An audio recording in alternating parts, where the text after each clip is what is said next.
টেবিলে এই রেসিপিটা থাকলে বাচ্চারা আর মাছ গোস্তের কথা জিজ্ঞেস করবে না, চুপচাপ সুন্দর মতো খেয়ে উঠে যাবে। এই রেসিপিটা এত মজার এবং এত সহজ। এই নিরামিষ এই রেসিপিটা আজকে আমি রান্না করার জন্য আসছি।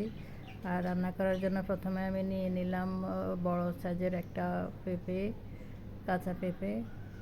পেঁপে তো সবারই পছন্দ, খুবই স্বাস্থ্যকর এবং খেতেও খুবই সুস্বাদু একটা মজার রেসিপি। তো এইভাবে রান্না করলে কিন্তু আরও বেশি খেতে মজা লাগে। তো পেঁপের সাথে আমি যেটা অ্যাড করবো সেটা হলো, এটাকে বলে আমাদের এলাকায় হেলেন ডাল বলে, মাসকলাইয়ের সে একটু বড় সাইজের ডালটা। যারা চিনেন তারা তো চিনেন, তো এটাকে আমরা হেলেন ডাল বলে, আপনারা কে কী নামে চিনেন জানি না। তো এই ডালটা দিয়ে আমি এই পেঁপেটা রান্না করব। তো রান্না করার জন্য আমি এখন ডালগুলো ধুয়ে নিব আর হলো পেঁপেটা কেটে নেব। পেঁপেটা কেটে নিলাম আর ডালগুলোও ধুয়ে নিলাম। এটা হলো মানে খোসাটা কিছুটা থেকে যাবে, এটা হাতে ভাঙানো তো কিছুটা খোসা থাকবে, সমস্যা নেই, এটা হলো অসুবিধা হবে না। তো কেটে ধুয়ে আমি রান্না বসাই দিলাম। পাতিলে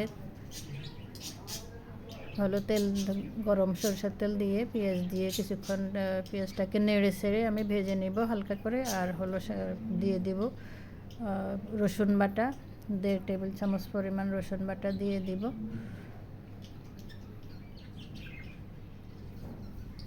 বেশি মশলা লাগবে না, এই রান্নাতে খুবই সহজ এবং খেতে খুবই সুস্বাদু হয়। আপনারা কিন্তু পুরো ভিডিওটা দেখতে থাকেন। ভালো লাগলে অবশ্যই চ্যানেলটা সাবস্ক্রাইব করবেন, একটা লাইক দিয়ে পাশে থাকবেন। তো রসুন বাটা দিয়ে আমি কিছুক্ষণ নেড়ে ছেড়ে এখানে দিয়ে দিলাম এক কাপ পরিমাণ পানি দিয়ে এখানে আমি সামান্য গুঁড়া মশলা দিয়ে দিলাম, পরিমাণ মতো হলুদ, আর হলো অল্প করে মরিচ এখানে দিব। বেশি পেঁপের সাথে কিন্তু বেশি মরিচ কি বলে যায় না, অল্প সামান্য মরিচ দিলাম। আপনারা আপনাদের স্বাদ পছন্দ মতো দিতে পারেন। তো হলুদ মরিচ দিয়ে এখানে আমি হলো যে ধুয়ে রাখা ডালগুলো দিয়ে দিলাম। তো ডালগুলো দিয়ে আমি হলো এখানে 2-3 মিনিট হলো ডালগুলোকে সিদ্ধ করে কষাই নিলাম ঢাকনা দিয়ে, কিন্তু ওটা হলো কোনোভাবে স্কিপ হয়ে গেছে। তো দেখতে পাচ্ছেন ডালগুলো কিন্তু মোটামুটি সিদ্ধ হয়ে পানি শুকিয়ে গেছে। তা আমি লবণ দিয়ে নিলাম, সিদ্ধ করার সময় কিন্তু আমি লবণ দিই নাই, লবণটা এখন দিয়ে দিলাম। লবণটা দিয়ে আমি এখানে পেঁপেগুলো দিয়ে দিলাম। পেঁপেগুলো দিয়ে এখানে বেশ খানিকক্ষণ ভালো করে নেড়ে ছেড়ে মিক্স করে আমি ঢেকে রান্না করব। পেঁপে সহ আরও 2-3 মিনিট এখানে আমি কষাই নেব।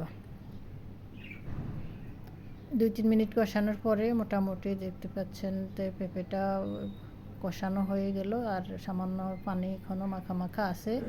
তো এখন আমি সিদ্ধ হওয়ার জন্য পরিমাণ মতো পানি দিয়ে দিব, পেঁপেটা সিদ্ধ করার জন্য। ডাল এবং পেঁপেটা যেন ভালো মতো সিদ্ধ হয়ে সফট হয়ে যায়। তো কতটুকু পানি আপনাদের কী পছন্দ মতো, কতটুকু পাতলা এবং ঘনত্ব রাখতে চান সেই অনুযায়ী কিন্তু পানি দিবেন। তো ডালটা কিন্তু একটু পানি টানে, তো বেশি কি বলে পানিও দেওয়া যাবে না, আবার পরিমাণ মতো না দিলেও কিন্তু ভালো হবে না। তো আমি এখানে দিয়ে দিলাম আরও 2-3টা কাঁচামরিচ ভেঙে, আর দিয়ে দিলাম সামান্য একটু নারকেল বাটা। তো নারকেল বাটাটা আমার ফ্রিজে ছিল, আগে বের করতে মনে নেই, পরে আমি একটু করে বের করে আনলাম, 2 টেবিল চামচ পরিমাণ হলো। তো সব কিছু দিয়ে আমি আরও 2-3 মিনিট এখানে হলো রান্না করলাম। মোটামুটি আমার রান্না প্রায় শেষ হয়ে এলো, সিদ্ধ হয়ে গেল হলো আপনার পেঁপে ডাল সবই সুন্দর মতো। আর এখানে এখন আমি দিয়ে দিলাম 1 চা চামচ হলো জিরে বাটা, আর 1/2 চা চামচ দিলাম আমি এখানে হলো শাহি গরম মশলার পাউডার। তো এই গরম মশলা পাউডারটা দেওয়ার কারণে খুব সুন্দর একটা ফ্লেভার আসবে, খুবই ভালো লাগবে খেতে। মশলা জিরা এবং হলো গরম মশলা পাউডারটা দিয়ে আমি কিছুক্ষণ আরও নেড়ে ছেড়ে এখানে মিনিট খানেক আমি হলো আরেকটু এটাকে দমে রান্না করে নেব। মিনিট খানেক দমে রান্না করার পরে কিন্তু আমার রান্নাটা দেখতে পাচ্ছেন হয়ে গেছে। আবার চুলাটা বন্ধ করে দিলাম।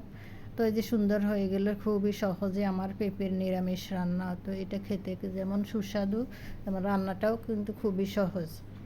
পেঁপের তরকারিটা কিন্তু বাচ্চারা এভাবে রান্না করলে খুবই মজা করে খায়, সবাই পছন্দ করে, বাচ্চারাও বড়রাও। তো রান্না শেষ হয়ে গেলে আমি এখানে পরিবেশন করে নিলাম। তো আপনারা এভাবে রান্না করবেন, যদি ভালো লাগে অবশ্যই চ্যানেলটা সাবস্ক্রাইব করবেন। ভালো থাকবেন, সুস্থ থাকবেন। আল্লাহ হাফিজ। আসসালামু আলাইকুম ওয়া রাহমাতুল্লাহ।